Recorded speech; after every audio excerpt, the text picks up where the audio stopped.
Hello, hello! Si tu ne me connais pas, je suis Marilyn. Quantic Love Dream, c'est le nom de mon service, mon activité, mon service au monde.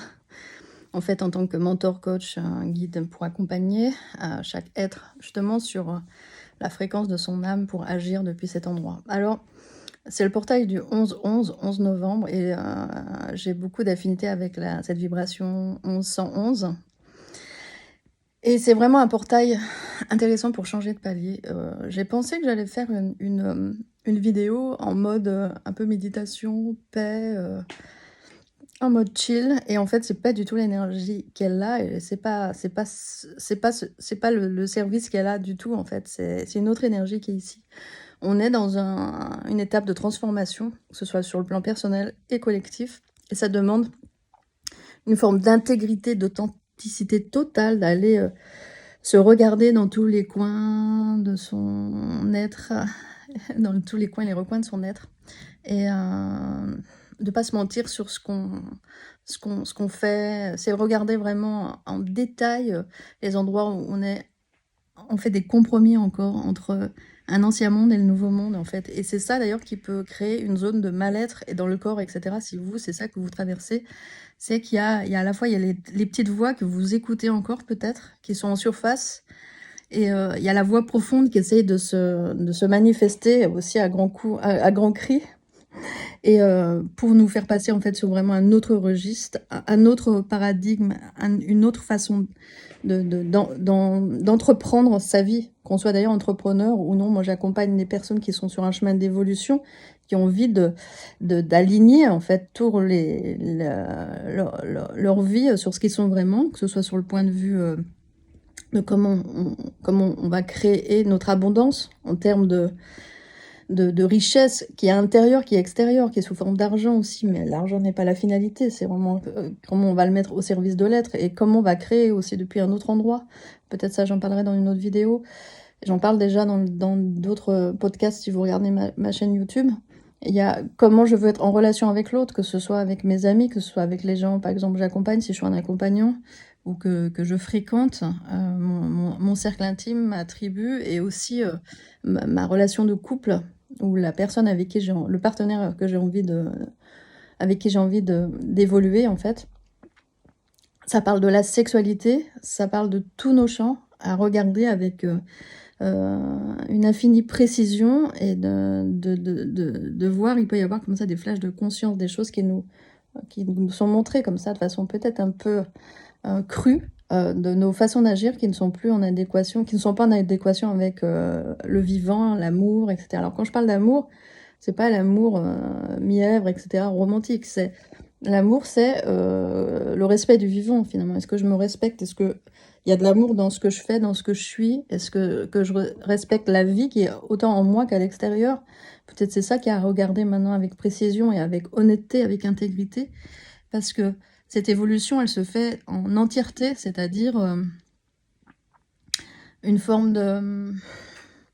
C'est déjà sur tous nos champs, donc c'est ce que je viens de dire, et qui sont tous éclairés. Et en même temps, c'est vraiment en totalité. C'est pas, j'agis comme ça sur un plan, et de l'autre côté, j'agis différemment. Il y a vraiment une forme de cohérence intérieure totale. Voilà, c'est ça le mot que je cherchais.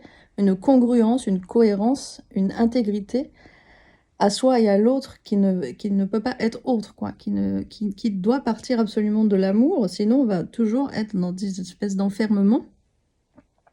Donc, l'amour, pour moi, c'est prendre soin. Et quand je dis prendre soin, c'est pas être un sauveur. Parce que là, on est encore dans ce fameux triangle de Karpman.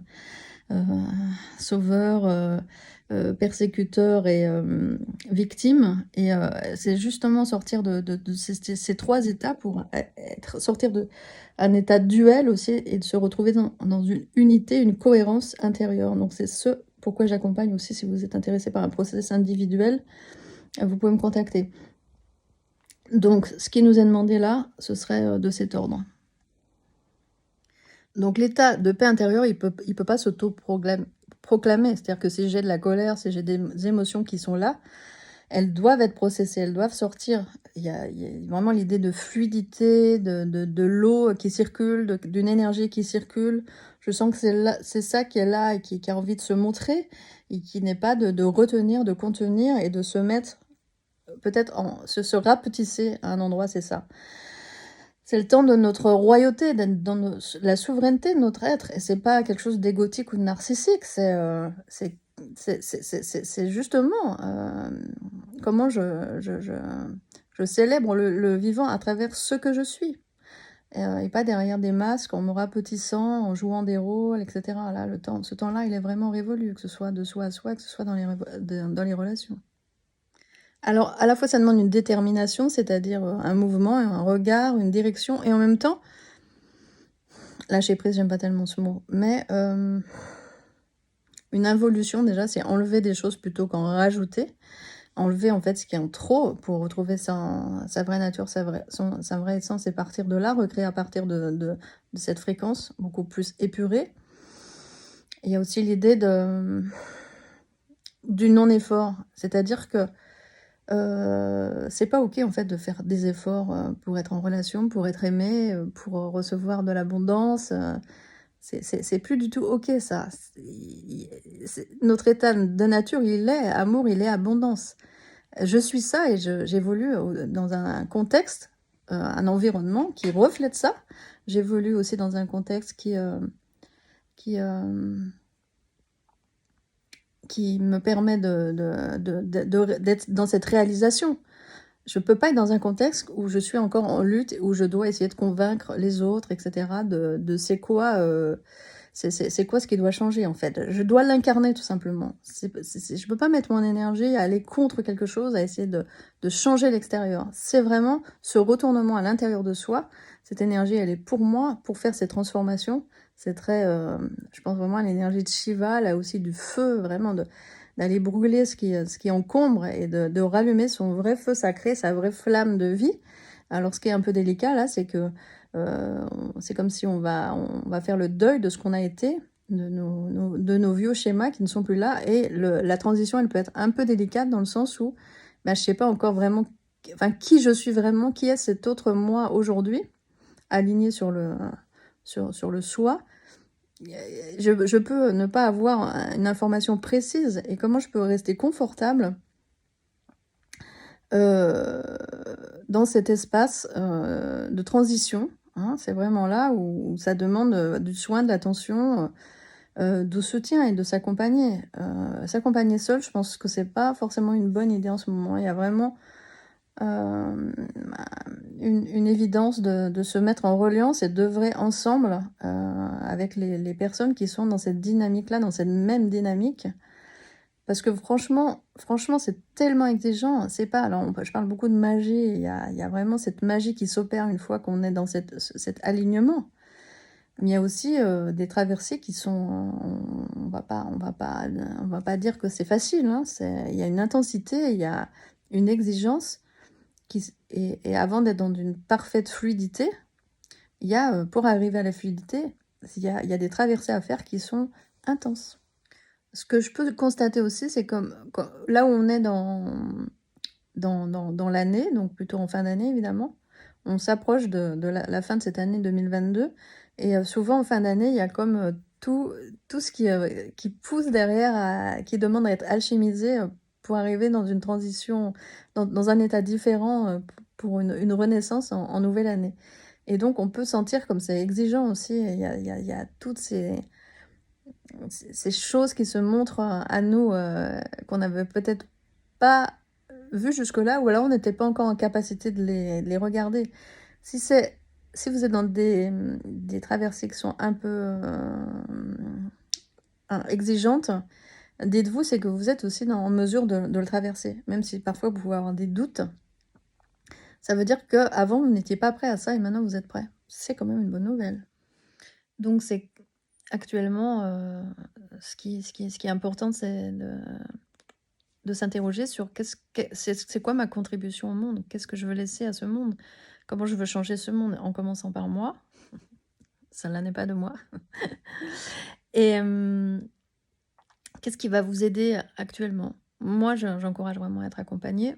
D'ailleurs, je propose là quelque chose en rapport avec cette énergie du 111.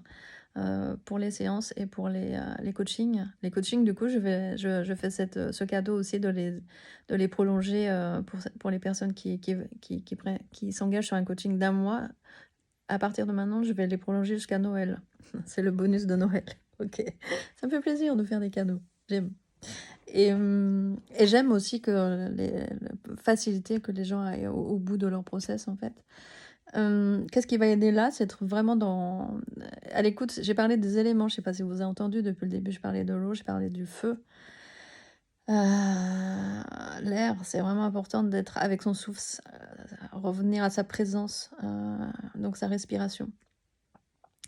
Et prendre soin de sa terre, c'est son corps aussi, c'est observer, par exemple, comment je me nourris. Ça peut commencer par ça, par exemple. Je suis en mode automatique, j'ai une façon de me nourrir de façon automatique et peut-être s'interroger pourquoi je suis en train de manger ça. Est-ce que c'est cet aliment qui convient là maintenant? Non. Ça parle de la relation à son corps. J'écoute mon corps, j'écoute tout en fait. J'écoute mon corps, j'écoute la vie, j'écoute mon âme, j'écoute mon cœur. C'est une écoute intérieure et de plus en plus fine et elle est facilitée dans ce portail du 11-11. On a plus de facilité de plus en plus à accéder même à ce qui est invisible en fait. Et moi, je fais le lien entre le visible et l'invisible. Et quand j'accompagne, je vous aide parce que je capte des choses que vous ne captez pas forcément pour vous aider de plus en plus à être dans votre pouvoir. Mais il y a aussi une forme de don de capacité que j'ai d'aller, parce que aussi je l'ai traversé, d'aller sentir qu'est-ce qu'il y a derrière qu'éventuellement vous n'auriez pas repéré en vous-même, quoi. Je vous aide à aller vous rencontrer, à vous contacter en fait. Et bien sûr à le transformer, et à avoir une autre vision aussi éventuellement. Et puis j'ai l'énergie aussi pour soutenir les process quand parfois la personne que j'accompagne a un petit peu du mal. Je suis présente et à deux, on peut remonter comme ça et faire des traversées jusqu'au bout en fait. Donc qu'est-ce qui peut vous aider aussi, c'est d'être en mouvement et d'aller marcher dans la nature et de danser. Danser, c'est vraiment fondamental. Alors je propose aussi des stages en présentiel en 2023, vous pouvez regarder les dates en commentaire.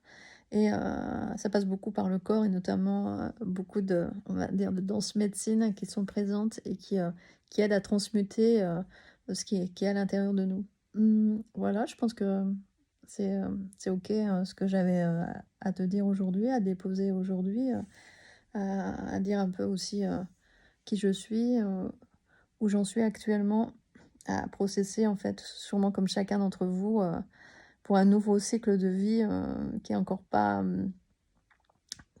manifesté et dont j'ai pas encore tous les tenants et les aboutissants, même si profondément je sais quelle est ma place ici et je peux aussi t'aider toi à aller écouter en fait qu'est-ce qui fait sens pour toi d'être là aujourd'hui. Donc je vous souhaite un bon portail et je vous dis à très vite.